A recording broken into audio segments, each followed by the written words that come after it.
Well, hello there, Cove Church. I hope you're all well. Today, we're going to return to our series that we titled Table Talk. And we're returning because I really just didn't feel like we were done with it yet.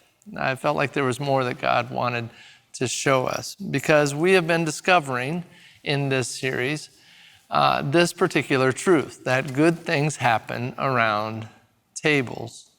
And so if there's something I hope we're applying from this series, I hope first it would be that you're spending time at the table with Jesus, that all of us just get to go, man, I'm going to just spend some time at the table with Jesus every day, just be with him at the table. And the second thing I hope we're applying is that we would be inviting others to that table with us. It's such a simple and profound act to just make room at the table of our lives, whether it's having someone over for dinner or for lunch or coffee, but this is how community is built. We open our lives up to one another. And if we would do that, I guarantee that we will find out firsthand that good things happen around tables. I remember years ago when we were in youth ministry going to camp, and there was this game that we would play back then. And you would be in this big field, and on the field you'd pretty much lay out a big square. And on each side of the squares you'd put a person, a student. And over that person you would put one of those old school metal garbage cans, like the Oscar the Grouch kind of metal garbage can. And their job was to get from where they were in the field to the other side of the field. But that was happening for all four of those players in this game. And so they would try to run across the field, but obviously there was this possibility of impact. And so their teams would try to organize them to try to tell them what to do. Tell them, okay, run forward, stop, okay, go left, move there, okay, now go a little bit this way. They'd try to direct them, but that was happening all around this field. You can imagine the yelling, the voices, it's just the intensity. And so what would invariably happen is somebody with those garbage cans over them would just decide, you know what, I'm just going for it. And they would just take off running. Not knowing if they're going even the right direction, but they would just take off running at full speed. And often that would end up with these legendary collisions in the middle of the field. It's amazing that no one was permanently hurt by that. It's a miracle. I'm amazed that no lawsuits were ever leveled on that one. But that was the nature of the game. The game was all about trust. It set up the choice of whether or not I will just blindly pursue the trajectory that feels good to me in this moment, or will I listen to the voice of the one who can see what I can't see, who knows what I don't know, and who truly desires my well-being above all. That's what that game put in place. That is the dynamic that is played out at our table of trust. And that's the table we're going to find ourselves in for today's message. Our story will come from the Old Testament, from the book of Daniel, to be exact. And allow me just to give you a bit of context here. Around 600 BC, Nebuchadnezzar, king of Babylon, besieged Jerusalem, took it over. Essentially, Judah was now under Babylonian rule. Now, to increase its influence, Babylon employed this brilliant strategy when they took over a place. They would take some of the brightest young leaders from that overthrown nation. They would remove them from their culture and indoctrinate them in the ways of Babylon. That is how Daniel and his friends entered the story. They were those types of leaders. Now, again, it's quite an effective strategy for a conquering nation, because if they could do that, if they could fully assimilate these key leaders into Babylonian culture, when those leaders were sent back to their positions of influence at home, the empire would have a far easier time of keeping them from rebelling, because those young leaders would be sympathetic to that kingdom. They would be loyal to King Nebuchadnezzar. They would be team players. And they'd be like, oh, Team Babylon. They'd be all for it. This was obviously long before the emergence of social media, but these folks were the original influencers. That's how they saw them. And the question was, will they go along with that program? That is the test that Daniel and his friends are facing. And God allows that test. Remember, the enemy tempts, but God tests. The enemy tempts us, but God tests us. God doesn't test us to stress us. God tests us to bless us. Because our testing from God reveals what's really going on inside of us. It's like if you ever wonder, if you end up with something that looks like a piece of gold and you wonder if it's really gold, all you have to do is drop a little bit of vinegar on that piece of metal. And if it changes color, it's not real gold. That tests its metal. That's what God's tests do for us. They reveal what's happening on the inside. They reveal what's true. And all of those tests will bring us back to one place, the table of trust. And that is the table we get to talk about today. And the first thing I point out is this. The table of trust will test our hope in God. Daniel 1 is where we're going to be, starting verse 3. Let's read it together. Big voices, go. Then the king ordered Ashpenaz, chief of his court officials, to bring into the king's service some of the Israelites from the royal family and the nobility, young men without any physical defect, handsome, showing aptitude for every kind of learning, well-informed, quick to understand, and qualified to serve in the king's palace. He was to teach them the language and literature of the Babylonians. The king assigned them a daily amount of food and wine from the king's table. They were to be trained for 3 years, and after that they were to enter the king's service. Among those who were chosen were some from Judah: Daniel, Hananiah, Mishael, and Azariah. The chief official gave them new names. To Daniel the name Belteshazzar, to Hananiah Shadrach, to Mishael Meshach, and to Azariah Abednego. All right, I want you to picture the amount of change these young men have just gone through. They were ripped from their homes. They have been dropped into a foreign land where they don't even know the language or the culture or the rules, and they don't even know when they're going back home or if. I mean, it's one thing if you travel to a different country, distant land on a missions trip or on a vacation, and you use Duolingo ahead of time to learn how to ask where the bathroom is in their language, donde está el baño, you practice that quite a bit. You know how you're getting there, you know what you will do when you're there, you know when you're coming home. They didn't know any of that. Nothing was the same for Daniel and his friends. And the truth was, nothing would ever be the same again. In one sense, that's not so different from all that we've walked through in our world. The pandemic changed all the rules, didn't it? It changed the math of our culture. It used to be if you did this, the result was this. If you went here, this would happen. But it's not like that. Everything is turned upside down. Everything is confusing. And so the question we face is the same question that these young leaders from Judah faced. And it's this: will the changes we encounter deepen our trust in God or destroy it?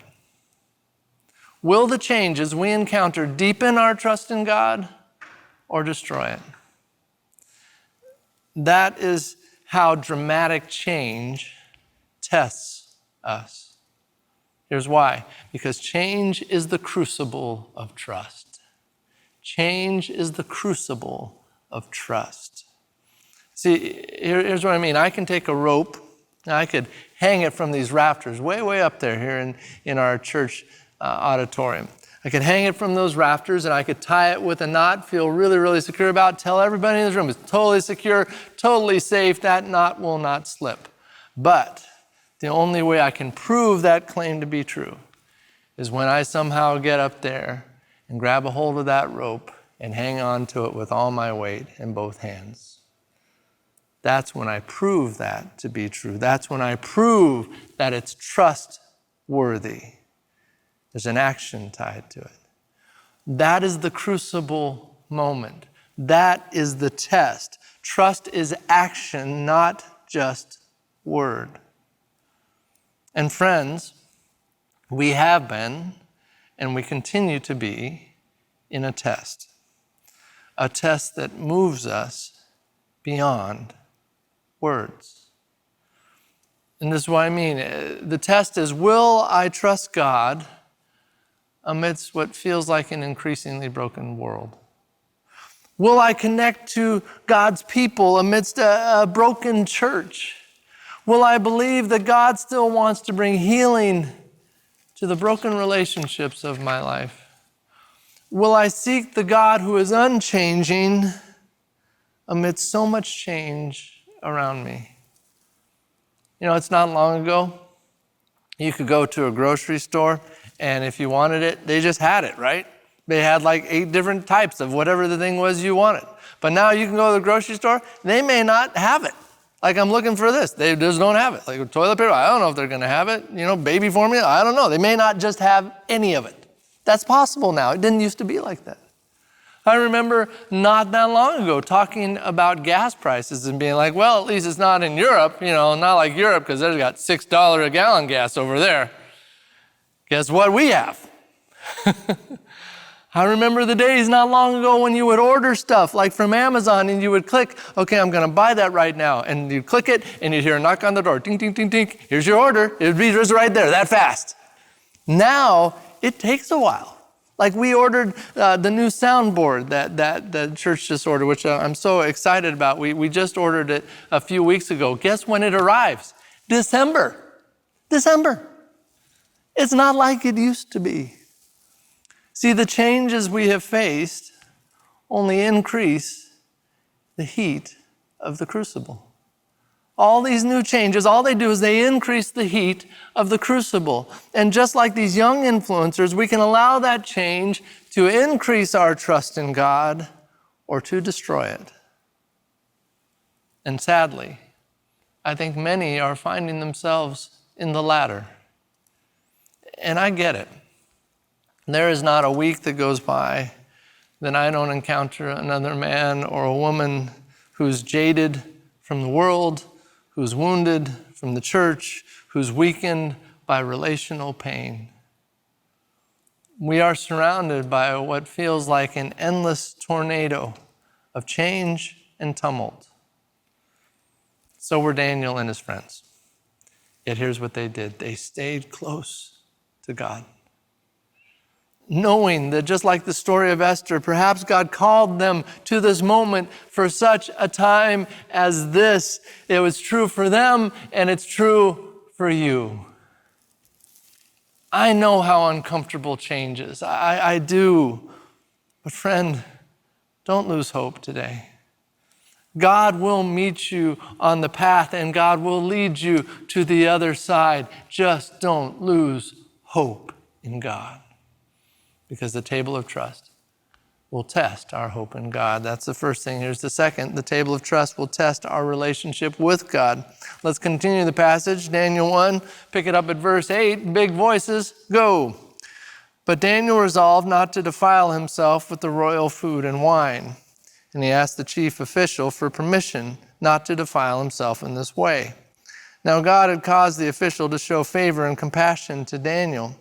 But the official told Daniel, I'm afraid of my lord the king, who has assigned your food and drink. Why should he see you looking worse than the other young men your age? The king would then have my head because of you. Daniel then said to the guard, whom the chief official had appointed over Daniel, Hananiah, Mishael, and Azariah, please test your servants for 10 days. Give us nothing but vegetables to eat and water to drink. Then compare our appearance with that of the young men who eat the royal food, and treat your servants in accordance with what you see. So he agreed to do this and tested them for 10 days. Here's the question. It comes out of this. Why did Daniel not want to eat the food from the king's table? It says he resolved not to defile himself with the royal food and wine. Now, there's several theories as to why this took place. One theory is that it was because of Israel's dietary restrictions. Lots of stuff like you don't eat certain things, you don't eat pork, and obviously there's probably some of that on the menu, okay?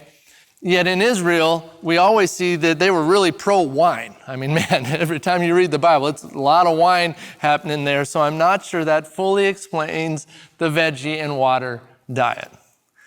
So what's another reason? Second reason could be that the food was sacrificed to idols, to false gods. Certainly became a problem later in history. Paul even wrote about it.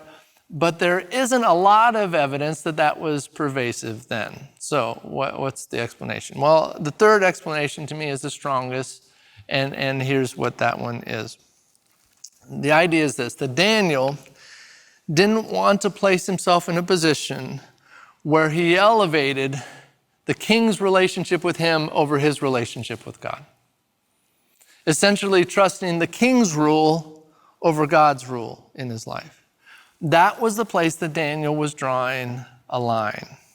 He understood he's living in a new place. He understood he's been given a new name, but he wasn't going to be given a new loyalty. As we've said many times, to join with another person at the table, especially in those days, it was to commit to relationship. That's why the table is so powerful. Even today, it's still such a powerful place. Because in that act, it establishes a connection. It establishes affection and fealty. And Daniel was unwilling to choose loyalty to Babylon over loyalty to God. Unwilling to choose serving Babylon instead of serving God. Unwilling to choose friendship with Nebuchadnezzar over friendship with Yahweh. Unwilling to allow the Lord of Babylon to take the space in his heart that he had only given to the Lord of all. That's what King Nebuchadnezzar wanted from Daniel. All along, that's what he wanted, was that kind of loyalty. And as you read the story forward, you'll see that's the one thing he could never get from Daniel. And it starts right here at this table, where Daniel decides which relationship will reign supreme, which will be first. And our life, friends, is filled with choices like that. Our dog Swagger, the Labradoodle, he sits on the back of the couch in the front room looking out the window, like a parakeet almost. And he looks out the window, and if other dogs walk by, he will bark at them. And he sounds tough. When he barks, man, he sounds tough. He sounds scary. The other dog's like, whoa, there's a big dog in there. He sounds like something when he's barking at him. But if there is a fly in our house, Swagger is scared. Like so scared. In fact, if a fly goes near Swagger, he will run upstairs and go under our bed. That's how scared he is of a fly. I've heard of not wanting to hurt a fly. I've never encountered concern over a fly hurting me. And yet that's what Swagger thinks. This fly is so dangerous. In terms of scary things for Swagger, it goes in this order. Third place, it's baths. Second place is fireworks. But first place, the most scary thing is the Musca domestica, the common house fly. It's big to Swagger. And Swagger decides what will be big in his life and what will be small. And the same is true for us. We decide which things will be big and small. We decide what will be first and last. That's the test. What will we allow to be big in our lives? And sadly, we allow things to be big that are just as absurd as a housefly phobia. We decide I'm going to make money big in my life. That's going to be the big thing. Or I'm going to make power big in my life. Or I'm going to make selfishness big in my life. I'm going to make my car big in my life. That's going to be number one. I'm going to make my job big in my life. I'm going to make my image big in my life. Maybe I'm going to make anxiety the big thing in my life. Put that number one. I'm going to make depression number one in my life, make it big. I'm going to make confusion big in my life. All these things call out to us, asking us to join them at their table, to make that relationship first. And God says, would you come to my table? Would you come to me? Would you actually put me first? That's Daniel's test right here, and it's also our test. Like Daniel, every day we're faced with these things that desire our allegiance, they desire our dedication, they desire to be first in our lives.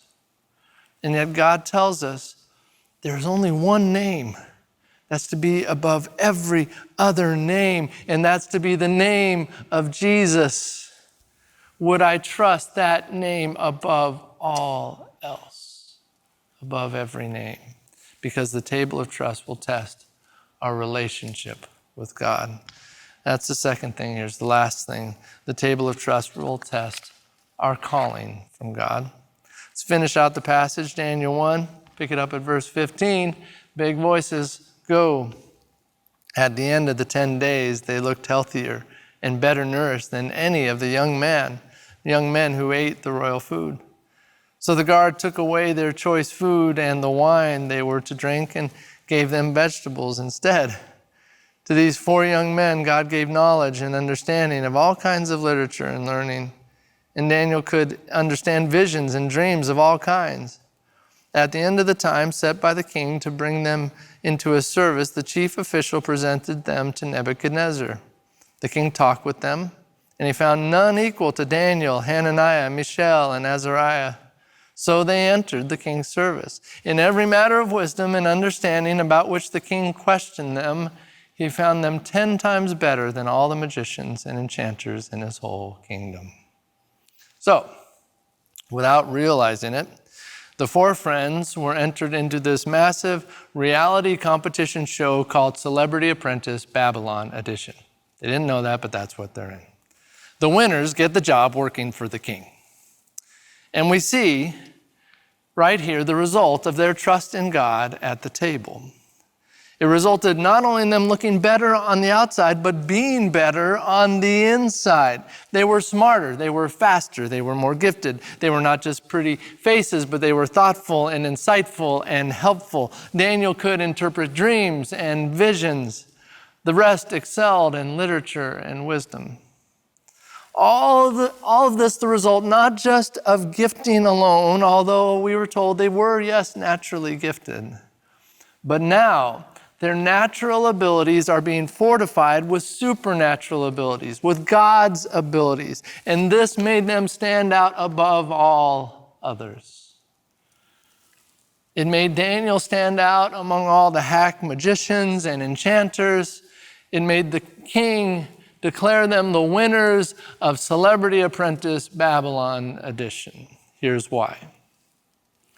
God makes each of us with gifts that are only made complete in proportion to our trust in Him. God makes each of us with gifts that are only made complete in proportion to our trust in Him. It's like this. Our neighbors next door, they have motorcycles, beautiful motorcycles. They sound awesome. Harley Davidsons, other types of motorcycles, they love that stuff. And it seems like they have friends that also love motorcycles and cars. And not long ago, I was able to snap this picture of a car parked in front of my house. And it's this. That's a Lamborghini parked in front of my house. It's like, I can't believe it. It's a Lamborghini. So on any given day, we are surrounded by beautiful machines, these masterpieces of design, these treasure troves of potential energy and horsepower. But here's the kicker. None of it can be realized without fuel.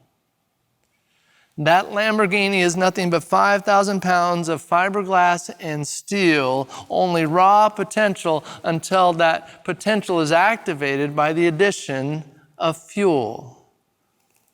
It's $200,000 worth of engineering and design, only made complete by hopefully what would be less than $200,000 worth of gas. Here's the thing. Our world is in love with gifts, but it doesn't realize that our gifts are not enough. Our gifts only become enough when they are met with trust in the gift giver. When that happens, like an engine sparking that vaporized petroleum product, an explosion of effectiveness ensues. Our gifts are, yes, the engine, but our trust in God is the fuel for that engine. And when that partnership happens between God's talents and our trust, the result makes us stand out in the world.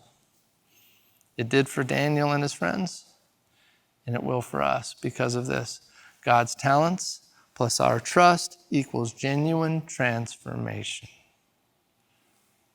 See, I think we'd miss it if we read this story as a diet plan.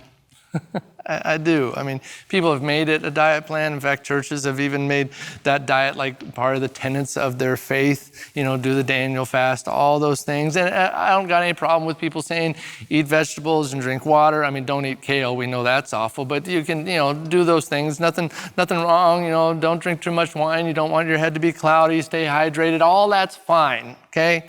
But that's not the point of the story. The point of the story is that my calling from God must always come before my calling from man. That's the point of the story. And that is a simple thing to say. It is not as easy to do, especially for people pleaser types. And I'm like that. You know who you are. But our calling, it doesn't originate from people. So we must learn not to live as though it does. If I am willing to trust God without limits, God can accomplish the limitless in me. That's what happens in this partnership. So my trust in God, that's what determines my triumphs. My assurance determines my accomplishments. My hope determines my height. Will you join God at the table of trust?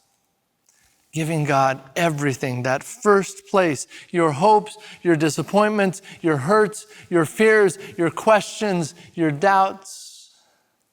Will you trust God with all of it? Because that's what happened at this table with Daniel. And God's answer was this: trust me fully, and I will do more than you can ask or imagine. Because the table of trust will test our calling from God. I'll wrap up with this. George MacDonald said, "To be trusted is a greater compliment than being loved." I think many of us speak of loving God, and I think that's real. I think that's genuine. But what would it really look like to trust God in all things? To trust God in money or in relationships or in sex or in hurts or in fears. What would it look like to trust God there? We say we love God, and I'm sure we mean it, but could that love be expressed in trust? Could we live that love out? Each of us is invited to the table of trust today. Jesus is waiting for you right there. My encouragement for all of us is this: would you choose to join him at that table? Let's pray.